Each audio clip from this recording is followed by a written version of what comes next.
history of, and there's nothing wrong with that. But she Mm-hmm. said she had a hard time getting people to come to venues early, to support the venue to where it would have enough resources to pay everyone, to sort of make the event very good, make sure that the venue was paid, everybody was paid, and the fact that the people that came to the event had a great time and they left there with a good experience. And Mm-hmm. she said that she stopped doing the events because 80% of the events were successful but non-monetary. Yes. If And you, okay, continue. but she didn't understand, why is it that Black people, well, in general, Mm-hmm. you feel don't go to the events earlier, don't Well, support the events earlier. I'm Is it definitely one of those people. So is it I'm hmm? I'm one of those people. I'm not a go to the party early kind of guy. So there's that. Like, I mean, I don't think that, like, if you want to have an event that starts, for example, at 8, and Mhm. actually, let me take it a step back. If you are going to be a promoter and or an event coordinator, you have to Mhm. know your audience and or who you want to be your target market. So if you want to have a party that starts at 8, there are definitely I'm sure there are a bunch of Black people that will enjoy this function. It's early for them. They might have school the next day. They might have work. They go out and have a good time, blah, blah, blah, blah, all that stuff. So you cater to that particular audience, and that so becomes your audience, your market, your people, your followers. But if you want to create, or I guess let's say disrupt the club goers like Mhm. myself, the ones that do the drugs and the ones that have a good time and all these things, like then we're not the problem. You are, for trying to have us assimilate to your 8 o'clock party or your early party time. Mhm. So Now, this is it's a two-way street here. okay. Now, when you see that young Black people are protesting, which I'm glad to see a lot of young people out on the streets protesting, meaning that they were able to see the video for what it was. Mm-hmm. Not now, what do you think needs to happen now that all of this is going on? When this settles down, what do you think is going to what do you think needs to happen now? What's the next step in this? Currently, we are at a place in time, literally, where I think we. the video's on pause. Oh, it is. Give me one. Sorry, 1 second. I just gotta send this text message. Sorry. I don't want to. I'm just telling these people outside that they should come back in like 15 minutes. Okay. Now, ladies and gentlemen, on the Stephanie Stevens Show today, we are having the discussion with Mr. T.K.O. Monroe about black on black, excuse me, black on black issues, about Black people, some Black people not really liking other Black Yeah, people. we gotta stop saying that black on black thing. It sounds it's triggering. We gotta stop saying that. It's not a thing. Okay, Yes, okay. we're talking about black Now, issues. okay. Okay. Now, what is it that you think needs to happen after the protest? Okay, so again, also as I was saying, we're at a place at a time where we've actually never been here before, collectively. Mhm. So everything that we are seeing, everything that we are experiencing, everything that we are feeling, everything that is like, we're literally in like a vacuum right now because of started with COVID, and it extended into, we're back again. We're back at the police brutality thing. So what happens next?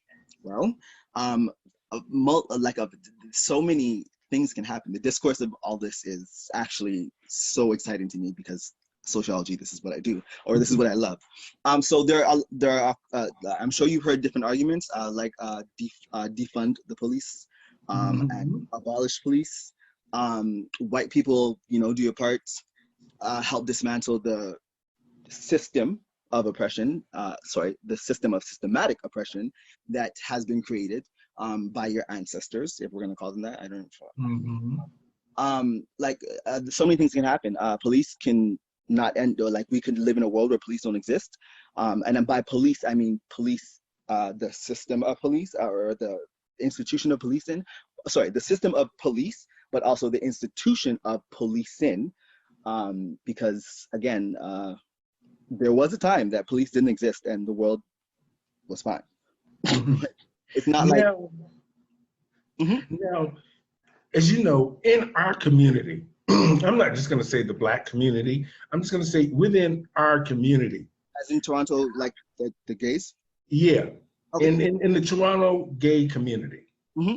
How do you see, from your experience, that do Black people, do we fit in this community? We, and I'm going to say we collectively, not we as in myself, because I definitely do not. But I think that we do a very good job of not even fitting in. We do a good job of assimilating and doing what they, meaning the white people, want us to do, because it's what we are. It's best that we, like, if we don't do that, we feel that there's no other community for us, and that's totally understandable. I mean, I understand that. So we end up with you know, a lot of anti-Blackness and a lot of inner self-hate type things. And I'm not saying this to judge and or to label anybody, but there's definitely some issues again that need to be worked out. For example, I myself personally do not support any of the clubs, or what people call it, the bars. I don't support Church Street, like the village, the neighborhood. I don't subscribe to it at all. That is my personal politic. I'm friends with people there. Like, I mean, I'm friends with the drag queens because I used to do drag, and outside of that, they're my friends. Obviously, you're my mom, so like, you know, this, that I'm there. But I don't want to give them any of my money. I don't want to give the street any of my time. The Black folks that I interact with on that street, or when I have to interact with them, it's never really a pleasant experience per se. And I don't mean that in a way that like they're rude or whatever the case is, or like to me directly, because again, I don't interact like that. But like, just there's a certain, I'm gonna say, facetiousness that happens that I see, that I'm just like, I don't want to be a part of this, and I don't want to experience this, right? Okay, you don't have to answer this next question because it might be a little bit touchy, but are you religious? Oh, that's not, I mean, sorry, that's not touchy.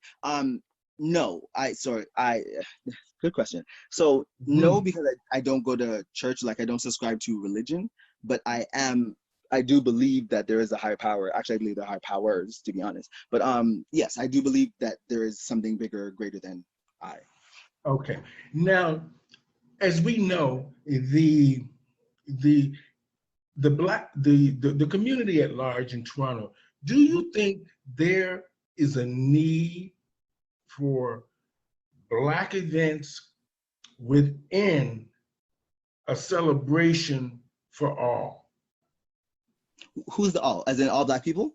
No, in the LGBT community, in our community, do you think there is a need? I understand, but I want to know your opinion. Do you think there's a need?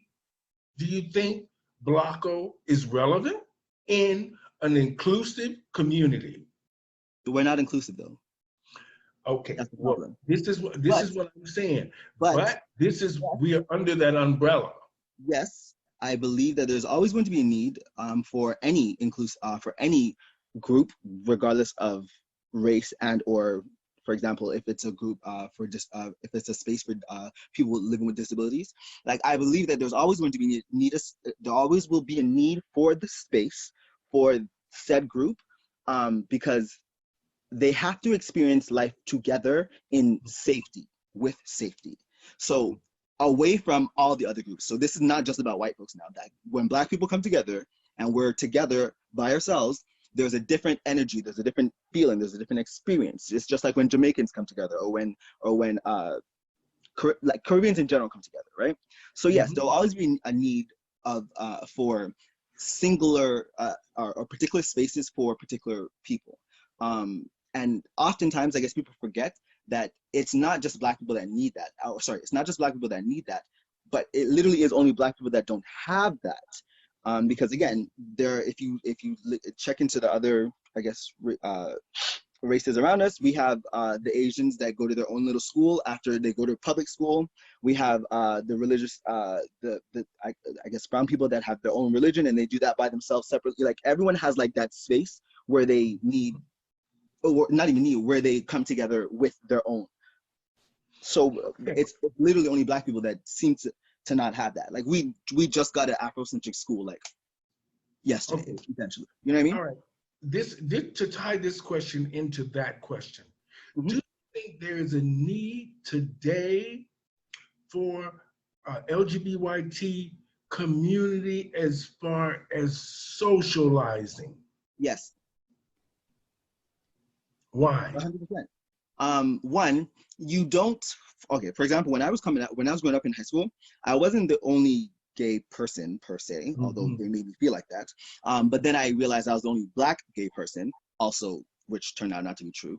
But my teacher in grade 9 brought me to, and I'll never forget it because I didn't even understand it then. But my teacher in grade 9 brought me to the 519, and it was like a coming out group, and I was literally the only Black person in the room, and like I felt like in retrospect, like looking back, I felt like I didn't belong, but it wasn't just because of the, like, I wasn't even thinking about race. Like, it wasn't just because of that, but like, there was no one in the room that said the things or experienced the things the way I experienced them. So this, like, what you're asking now is, it touches on representation and how and why it matters. So for me, being the only Black kid in this room full of white people, I didn't quite get what they were talking about. Like, they were talking about how their parents, like, you know, they came out to the parents, and, you know, their parents are talking to them about it and things like that. I'm like, I couldn't tell Brenda anything about being gay at this point in time, right? Like, that was not a thing. But when I became a facilitator of a youth group for queer youth, specifically queer youth of color, I then started to hear things that I understood. Like, we can't tell our parents, like, we have to not be gay. Like, then I started to hear. So then I understood, or better understood, and then I felt more comfortable. So it's important that, again, like, seeing someone like you, looking like you, talking like you, saying things that you understand is very important. So yes, there will always be a need for spaces like that, because again, when we're out in the world, literally, we're surrounded by whiteness. And even if we're not conscious of it, it's the umbrella of everything around us, right? So it's important. Now that you have been in Toronto for so many years, and I've gotten to know you very well, and a lot of your friends and stuff like that, and I've always, I didn't need to make an excuse for me being at the party or at the ball, even though most of the time I just felt I'm old. I know I'll dance a little bit, but I can't do all of that.